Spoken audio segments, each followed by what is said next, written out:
Cuma saya nak kupas sikit apa yang berlaku ke Ja'ranah. Ja'ranah itu merupakan satu tempat yang mana baginda Rasulullah SAW mengagihkan harta-harta kepada orang-orang Muhajirin dan juga orang-orang Ansar. Kita tahu orang Muhajirin itu orang yang berhijrah dari Mekah ke Madinatul Munawwarah. Orang Ansar orang yang memang daripada Madinatul Munawwarah. Antara orang-orang yang pertama ataupun orang yang terawal berhijrah menjadi duta baginda Rasulullah SAW adalah Sayyidina Mus'ab bin Umair. Ini saya nak ceritakan sedikit Sayyidina Mus'ab bin Umair yang bakal kita ziarah. Siapa itu Sayyidina Mus'ab bin Umair? Sayyidina Mus'ab bin Umair ni salah seorang sahabat yang kaya raya, luar biasa kaya dia. Minyak wangi dia ni tak dipakai oleh orang-orang kaya yang lain. Ketika dia belum memeluk kepada agama Islam, pakaiannya sahaja, pagi pakaian lain, tengah hari pakaian lain, petang pakaian lain, malam pakaian lain. Maknanya kekayaan dia tu luar biasa. Minyak wangi dia luar biasa. Maknanya kaya raya. Dia daripada keluarga yang kaya. Ketika dia berislam, cinta, rindu, kasih kepada baginda Rasulullah SAW, yang menyeksa Sayyidina Mus'ab bin Umair ni adalah ibu dia. Ibu dia tarik segala harta dia, tarik segala-galanya. Ibu dia kurung diri dia, tak bagi makan dan minum. Ibu dia seksa dia, panggil orang pukul Sayyidina Mus'ab bin Umair. Sayyidina Mus'ab bin Umair kata, aku tidak akan berganjak, bahkan iman aku ni semakin bertambah cinta kepada Rasulullah SAW. Ini kalau kita dengar dalam tarikh, dalam sirah, sahabat diseksa, dia bukan istilah seksa macam kita di rotan tangan, tak ada. Dia punya seksaan, Sayyidatina Sumayyah disula daripada dubur sampai atas.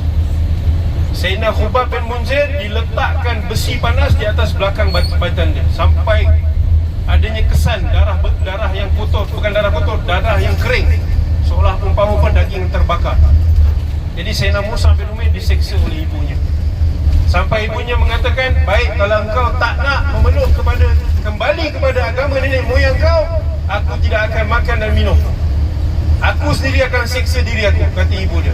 Kata Sayyidina Mus'ab bin Umair, wahai ibuku yang aku cintai, kalaupun Allah kurniakan engkau nyawa, sekejap ada, kemudian mati, kemudian hidup balik, kemudian mati, aku tidak akan berganjak untuk cinta kepada Nabi Muhammad. Ini Sayyidina Mus'ab bin Umair yang hatinya ni ada ta'alluq dengan Nabi Muhammad SAW. Sampai Nabi jadikan dia duta. Maknanya dia antara orang yang pertama berhijrah pergi ke Madinatul Munawwarah dan dakwah kepada orang-orang Ansar. Jadi Sayyidina Mus'ab bin Umair ni karakternya, fizikalnya sama seperti baginda Rasulullah SAW. Maknanya ketampanannya tu ada iras Nabi, akhlaknya macam akhlak Rasulullah, kepribadiannya macam kepribadian baginda Rasulullah SAW. Jadi siapa yang jumpa Sayyidina Mus'ab bin Umair pasti masuk Islam. Pasti masuk Islam. Jadi sebelum Nabi berhijrah, ada sahabat-sahabat dah masuk Islam terlebih dahulu di Madinatul Munawwarah. Jadi Sayyidina Mus'ab bin Umair ni syahid dalam peperangan Uhud yang kita bakal ziarah nanti di Madinah. Dan Nabi ketika melihat Sayyidina Mus'ab bin Umair punya jenazah, Nabi menangis. Kerana apa? Kain kafannya tak cukup. Tak cukup untuk menutup badan daripada kepala sampai ke kaki Sayyidina Mus'ab bin Umair. Dan Nabi menangis. Nabi mengatakan, dulu Mus'ab bin Umair ni orang yang kaya raya, namun dia syahid hari ini, dia tidak meninggalkan apa-apa melainkan syurga buatnya. Jadi hari ini insya-Allah kita akan pergi ke tempat yang disebutkan sebagai perjanjian Hudaibiyah. Saya nak kembali balik semalam di Ja'ranah. Di Ja'ranah itu Nabi mengagihkan harta-harta untuk diberikan Muhajirin dengan Ansar. Jadi ketika Nabi mengagih-agihkan harta, terdengar daripada suara-suara orang Ansar yang kurang senang dengan cara Nabi mengagihkan. Ini berita ni boleh membuatkan kesedihan bagi sesiapa yang menghayati kisah ini. Jadi Nabi agihkan, banyak Nabi agihkan harta, bagikan kepada Muhajirin. Muhajirin dapat banyak. Antara itu sahabat-sahabat yang baru memeluk kepada agama Islam, Sayyidina Abu Sufyan, panglima perang, masuk Islam. Nabi agihkan banyak pada orang-orang Mekah. Orang-orang Madinah ni Nabi tak bagi sangat, sikit je. Bahkan ada yang mengatakan Nabi tak bagi langsung. Jadi terdengar suara-suara yang mengatakan Nabi ni tak adil. Orang Ansar ni bagi tahu sesama mereka orang Madinah ni, dikatakan kenapa Nabi melebihi kepada orang Muhajirin, sedangkan kami yang menyambut Nabi, kami yang bersama Nabi ketika Nabi sampai ke Madinatul Munawwarah, sampailah ke telinga baginda Rasulullah SAW. Nabi panggil orang-orang Ansar, panggil semua orang-orang Ansar. Nabi senyum.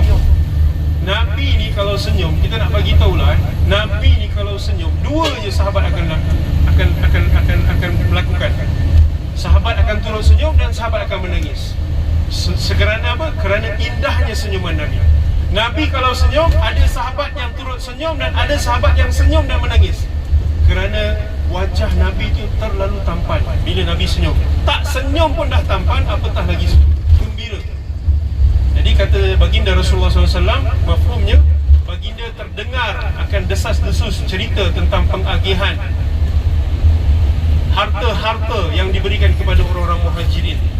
Adakah benar kata baginda Rasulullah SAW? Jadi ada orang-orang Ansar mengatakan, benar ya Rasulullah, kami yang bersama engkau, kami yang sambut engkau di Madinah dan sebagainya. Tapi kenapa engkau berikan lebih kepada Muhajirin, tak berikan kepada aku?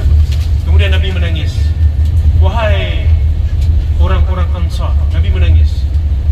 Apakah kalian tidak melihat apa yang hadiah Allah berikan kepada kalian?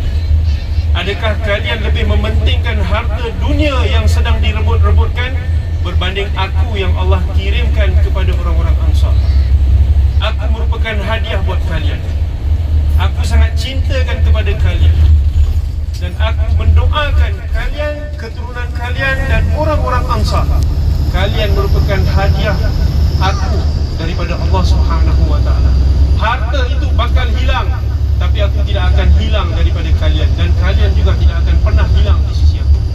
Jadi apabila mendengar khutbah yang disampaikan oleh baginda Rasulullah SAW, semua orang Ansar menangis. Menangis teresak-esak sampai yang tak bersuara, menangis.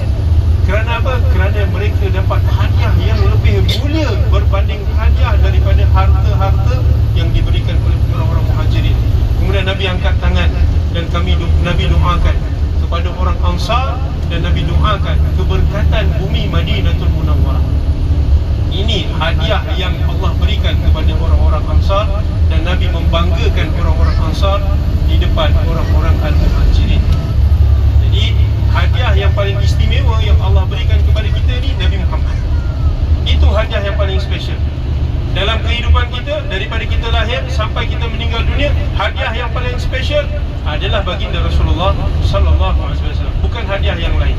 Kerana tanpa baginda Rasulullah sallallahu alaihi wasallam, kita tidak akan mendapat nikmat agama Islam.